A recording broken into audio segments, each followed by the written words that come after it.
जय श्री कृष्णा। राधे राधे। वर्ष में सिर्फ एक बार आती है यह विशेष पांडव निर्जला एकादशी। यह ऐसी एकादशी है जो सबसे अधिक पुण्य प्रदान करने वाली और मंगलम है, जिसका नियम और श्रद्धापूर्वक पालन करने से वर्ष की सभी एकादशी का फल स्वतः ही मिल जाता है। और इस बात का प्रमाण है स्वयं कृष्ण द्वैपायन सल व्यास देव जी दे रहे हैं। निर्जला एकादशी मनुष्य के सभी पूर्व पाप कर्मों को नष्ट करती है और पुण्य का उदय करती है। कोई भी मनुष्य चाहे जितना भी दुष्ट और पापी क्यों ना हो, लेकिन अगर वह भगवान के प्रति पूर्व शरणागति से अन्न और जल का त्याग करके इस निर्जला एकादशी का पालन करता है तो उसका उद्धार हो जाता है, उसके सौभाग्य के द्वार खुल जाते हैं और न सिर्फ उसके पापों का क्षय होता है अपितु उसे परम आध्यात्मिक गंतव्य की प्राप्ति भी होती है। तो चलिए इस परम पवित्र निर्जला एकादशी के उपलक्ष्य में आज हम एक पौराणिक कथा का श्रवण करते हैं। इवाक वंश में एक बड़े ही प्रतापी राजा हो गए।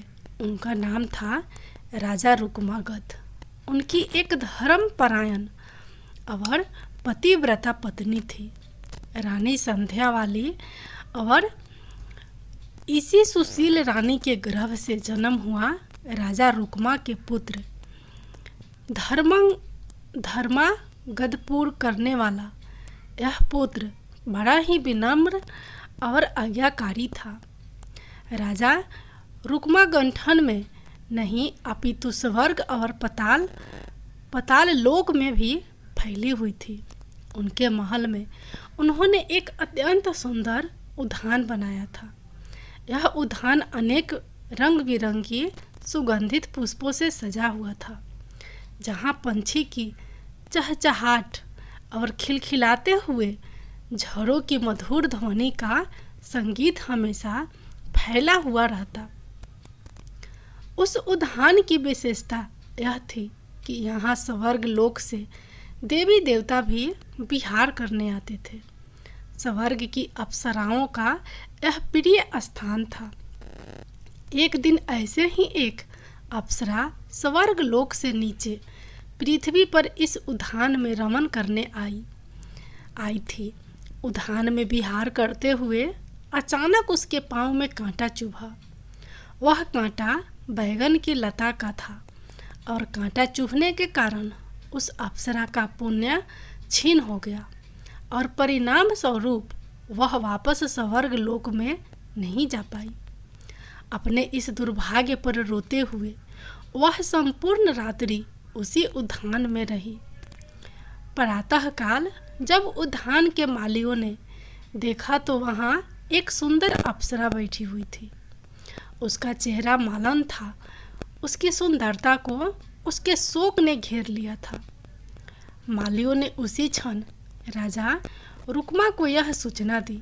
समाचार सुनते ही राजा स्वयं उस स्थान पर आए और उस अप्सरा को संबोधित कर कहने लगे, हे देवी, अब स्वर्ग की कोई अप्सरा प्रतीत हो रही है। आपके चेहरे पर शोक और चिंताओं की लकीरें स्पष्ट रूप से दिख रही है।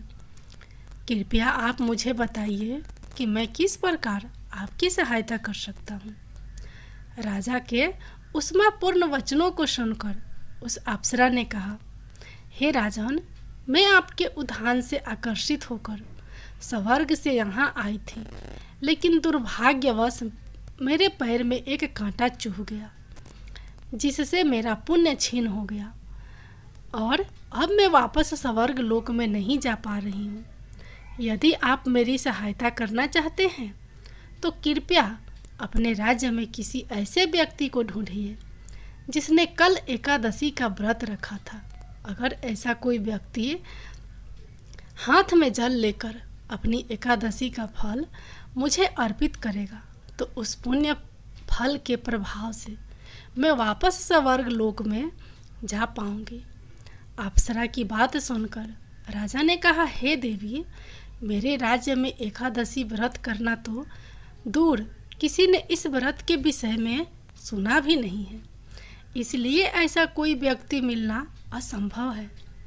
तो अप्सरा ने कहा, यदि कोई व्यक्ति बिना जाने ही अगर कल भूखा और प्यासा रहा, बिना जाने ही अगर कल भूखा और प्यासा रहा हो, तो उससे भी आप यह एकादशी संकल्प दिलवा सकते हैं। उसी के फल से मैं वापस अपने लोक में चली जाऊंगी। यह सुनकर राजा ने अपने राज्य में ढिढोरा पिटवाया कि कल के दिन में अगर कोई भी व्यक्ति अन्न और जल का त्याग करके रहा हो तो वह शीघ्र ही राज दरबार में आए, उसे एक विशेष इनाम दिया जाएगा। यह सुनकर एक बनिए की दासी राजा के पास आ पहुंची। उसने राजा से कहा कि कल मेरे स्वामी ने बिना किसी अपराध के ही मुझे दंडित किया था, इसलिए मैं दिन रात अन्न जल का त्याग करके पूरी रात्रि जागती रही हूँ। राजा ने उस दासी का स्वागत किया, उसे एकादशी व्रत का संकल्प दिलवाया और इस व्रत के फल को प्राप्त करके अप्सरा उसी क्षण अपने स्वर्ग लोक में वापस जाने के लिए तैयार हो गई। उसने राजा और उस दासी के प्रति अपनी कृतज्ञता व्यक्त की और वापस अपने लोक में चली गई। अब देखिए, यह अप्सरा तो वापस अपने स्थान पर चली गई, लेकिन यह पूरा प्रसंग देखकर राजा रुक्मा के आश्चर्य की कोई सीमा नहीं रही। उन्होंने मन ही मन सोचा कि अगर बिना एकादशी व्रत का नियम पालन किए सिर्फ भूखे प्यासे रहकर भी इतना पुण्य फल अर्जित किया जा सकता है, तो इस एकादशी व्रत का संकल्प लेकर नियम पूर्वक पालन करना कितना पुण्यशाली होगा।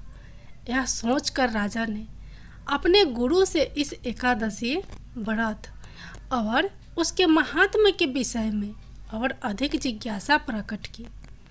गुरु ने राजा को एकादशी की महिमा का वर्णन सुनाया और उसी क्षण राजा ने यह संकल्प लिया कि अब से मैं और मेरा परिवार प्रत्येक मास में आने वाली सभी एकादशी तिथि का नियम पूर्वक पालन करेंगे। इतना ही नहीं, मेरे प्रजाजनों के लिए भी यह व्रत सर्वोत्तम है। इसलिए राजा ने अपने राज्य में यह आदेश दिया कि अब से सभी एकादशी व्रत का पालन करेंगे और इसके परिणाम स्वरूप राजा रुक्मा गत के राज्य में समृद्धि और सुख के साथ साथ भक्ति की भी वृद्धि हुई। एकादशी के महात्म्य का वर्णन करते हुए वायु पुराण में कहा गया है, एकादशी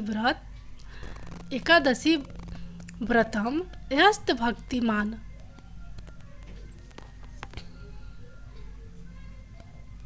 वह व्यक्ति जो भक्तिमय भाव से एकादशी व्रत का पालन करता है, वह समस्त कठिनाइयों और पापों से मुक्त हो जाता है और शुद्ध होने पर भगवान विष्णु का धाम प्राप्त करता है।